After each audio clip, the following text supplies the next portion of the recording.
How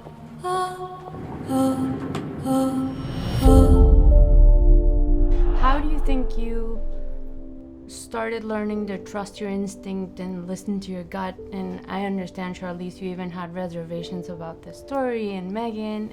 My gut has never let me down. I have to constantly remind myself of that because I've talked myself out of my gut and that's never worked for me. And I still, at my age, have to remind myself sometimes, no, this has never been proven to not be right, so listen to it. And that's not necessarily easy, and I don't necessarily always succeed.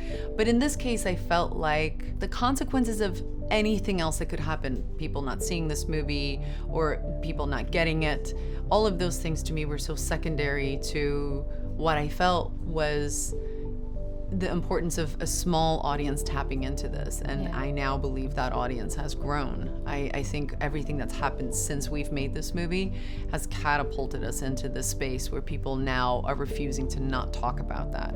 And so I'm really glad that we got to make this film. Can you, either one of you, talk to me about using your voice, when you first felt like you used your voice and how it changed you?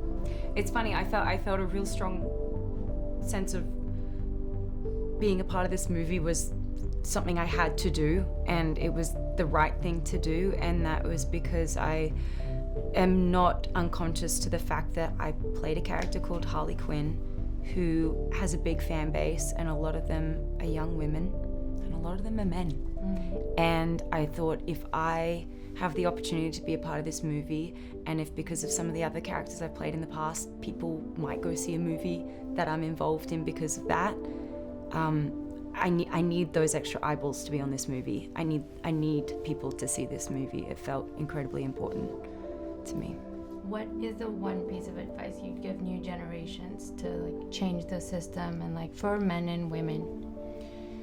I mean, I don't want to trivialize or be flippant, but don't take any crap. And I know that's not always easy, but I do feel like that's already happening without me having to say that. I feel like there is a generation coming up behind me that is they're just naturally not inclined to do that. And I think that to me shows a cultural shift, and that makes me really happy. And stand together would be the other cliche thing I'd say, but like I think this movie shows that as well, like how these three women that you spend the most time with in the film, but so many women in the film are completely isolated and kept isolated in this experience.